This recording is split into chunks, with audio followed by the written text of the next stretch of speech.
Weeds. So now what we are going to do, हमने सारा process कर दिया है अबाउट द फार्मिंग और द एग्रीकल्चर। तो अब हमें क्या करना है कि जो अनवांटेड प्लांट्स है जो कि हमने क्रॉप्स एक्चुअल में वहाँ पर बोई हुई है, तो उसमें कुछ ऐसे पेड़ आ जाते हैं जो कि हमें नहीं चाहिए होते हैं।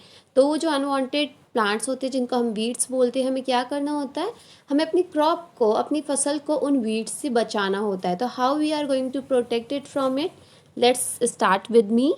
So protection from a weeds, Bhujo and Paheli went to a nearby wheat field and saw that there are some other plants in the field growing along with the wheat plants. तो भुजो और पहेली एक पास ही थे, एक field में गए, वहाँ पर उन्होंने देखा कि वीट के प्लांट्स थे।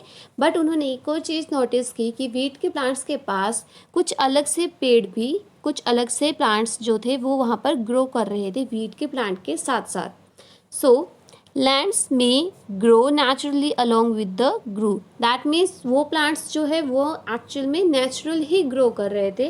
उसके बीज वहाँ पर, उसके सीड्स किसी ने बोए नहीं थे, इट जस्ट कि वो अपने आप ही ग्रो कर रहे थे क्रॉप्स के साथ। These undesirable plants are known as the weeds. So now you had to keep in mind कि ये जो अनडिज़ायर्ड प्लांट्स होते हैं, you can see it over here, कि ये अनडिज़ायरेबल जो प्लांट्स होते हैं इनको हम क्या बोलते हैं, these are known as the weeds and the removal of weeds is known as weeding. और जब हम क्या करते हैं, जब हम रिमूव करते हैं वीड्स को, उस प्रोसेस को हम बोलते हैं weeding. Okay, that is known as the weeding, and weeding is necessary since weeds compete with the crop plant for a water, nutrient, space and light. अब वीडिंग क्या है, वीडिंग हम क्यों करते हैं, हमें क्यों उन वीड्स को हटाना होता है, क्योंकि वो अनवांटेड प्लांट्स है। पहली बात तो वो प्लांट्स हमें रिक्वायर्ड ही नहीं है, and the second thing is वो क्या करते हैं, जो हमारा एक्चुअल क्रॉप होता है जो हमें बोना है वहाँ पर, या जिसकी फसल हमें चाहिए, वो उनके साथ compete करने लगते हैं, कंपटीशन कर लेते हैं, और उनका जो पानी है, न्यूट्रिएंट है, स्पेस है और लाइट है, वो उसको शेयर करने लगते हैं। सो अगर हमें उसका रिक्वायरमेंट ही नहीं है तो हम उसे क्यों उगने दें, हमें क्या करना है, हमें उसे रिमूव करना है। After that they affect the growth of the crop, और इसकी वजह से आपका जो क्रॉप होता है उस पर बहुत ज़्यादा अफेक्ट आता है, उसकी जो ग्रोथ है वो डैमेज हो जाती है, या फिर उसे इतना अच्छे से नरिशमेंट नहीं मिल पाता है। Some weeds interfere even in a harvesting and may be a poisonous for animals and human being. और कुछ वीड्स तो ऐसे होते हैं, कुछ अनवांटेड प्लांट्स ऐसे होते हैं जो कि बहुत ज़्यादा डेंजरस भी हो सकते हैं, वो पॉइजनस भी हो सकते हैं। और अगर गलती से वो किसी एनिमल या ह्यूमन बीइंग ने क्या कर लिया, खा लिया, अगर अपना वीट के साथ ही गलती से उन्होंने खा लिया, सो व्हाट विल हैपन, उनका तबीयत जो है वो ख़राब हो जाएगा, because they were the poisonous in a nature. Farmers adopt में many ways to remove weeds and control their growth. तो फार्मर्स क्या करते हैं, वो अलग अलग तरीके ढूंढते हैं कि वो कैसे रिमूव करें वीड्स को, या फिर उनकी ग्रोथ को जो है वो कंट्रोल करें। Tilling before showing of a crop help in uprooting and killing of a weeds which may then dry up and get mixed with the soil. So किया जाता है, जब हम टिलिंग का प्रोसेस करते हैं तो उससे पहले ही हम क्या करते हैं, जब हमें क्रॉप को बोना होता है, सो एट दैट टाइम हम उन्हें एक तरीके से फाड़ देते हैं, अपने हाथों से ही उनको अपरूट कर देते हैं, जिससे कि वो वीड्स क्या होता है, वो मर जाते हैं और फिर वो ड्राई होकर सॉइल के साथ मिक्सअप हो जाते हैं। तो उसका जो न्यूट्रिएंट होता है वो वापस से आपके सॉइल में मिक्स हो जाता है। The best time for the removal of seeds weeds is before they produce flowers and seeds. और अगर हम बात करें कि बेस्ट जो टाइम होता है कब आपको रिमूव करना चाहिए वीड्स, तो आपको क्या करना चाहिए, जब उसके अंदर फ्लावर्स या फिर सीड्स आने लग जाए, आपको उससे पहले ही उसको वहाँ से रिमूव करना होता है। अदरवाइज़ क्या होगा, वो और ज़्यादा रिप्रोडक्शन हो जाएगा और वो और ज़्यादा ग्रोथ होने लगेगी, नए नए प्लांट्स जो है वो बना लेगा।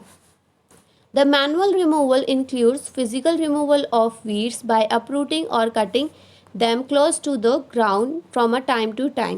अब इसमें आप क्या कर सकते हो, आप फिजिकल रिमूवल कर सकते हो, या तो आप उसको जड़ से ही फाड़ दो अपने हाथ से लेके या खुरपी की हेल्प से। अदरवाइज आप क्या कर सकते हो, बिल्कुल जड़ पे से उसे बार बार आप उसकी कटिंग कर सकते हो। Now this is done with the help of a खुरपी. So I already told you about it कि खुरपी से आप क्या कर सकते हो, या तो आप उसकी जो रूट है वही बिल्कुल ज़मीन से बिल्कुल फाड़ लोगे, और एल्स आप क्या कर सकते हो, आप बिल्कुल उसे डीपली कट कर सकते हो, सो दैट वो बार बार इतने ग्रो होएगा, इतने आपका फसल जो है वो आप 2-3 बार कट करोगे, सो वो आपका फसल के साथ मिक्सअप नहीं होगा। A seed drill is also use to uproot a weed. तो आप सीड ड्रिल की हेल्प से भी क्या कर सकते हो, अपना वीड को हटा सकते हो। Now, weeds are also controlled by using a certain chemicals called as weedicides. So अब आपको यहाँ पे ये बात ध्यान रखनी है कि अगर आपको वीड को कंट्रोल करना है थ्रू अ केमिकल, तो आप केमिकल से भी कर सकते हो, जिसे हम क्या बोलते हैं, that is known as the weedicides. तो these were known as the weedicide, जैसे कि 2,4-D। So what are these were the weedicide, जो कि हम वीड्स को रिमूव करने में केमिकल यूज़ करते हैं। So these are spread in the field to kill the weeds. इसको हम अपना फील्ड में स्प्रे कर देते हैं, और ये वीड्स को क्या कर देता है, ये मार देता है, डैमेज कर देता है। They do not damage the crop, but the interesting thing is कि ये जो आपका क्रॉप है वो उसको ख़राब नहीं करता है। The weedicides are diluted with water to the extent required and sprayed in the field with the sprayer।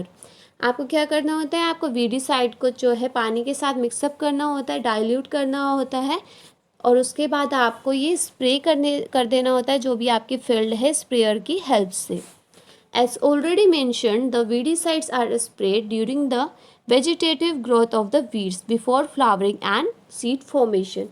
और weedicide का स्प्रे कब किया जाता है, कि आपकी वीड्स जो है, मतलब अनवांटेड प्लांट्स जो है, उसके फ्लावर और सीड आने से पहले आपको वीडिसाइड को स्प्रे करना होता है, सो दैट उसका ग्रोथ जो है वो इंक्रीज ना हो। स्प्रेइंग ऑफ वीडिसाइड में affect the health of a farmer, but it has a one negative point as well, कि ये क्या करता है, ये आपका जो हेल्थ है, मतलब फार्मर का जो हेल्थ है, ये उसको ख़राब कर देता है। तो that is the main problem with this, कि आप इस केमिकल को यूज़ तो कर सकते हो, but it is very adverse to the health of a farmer as well. So they should use these chemicals very carefully. तो आपको प्रिकॉशंस लेने चाहिए, then only you are able to use this such kind of chemicals.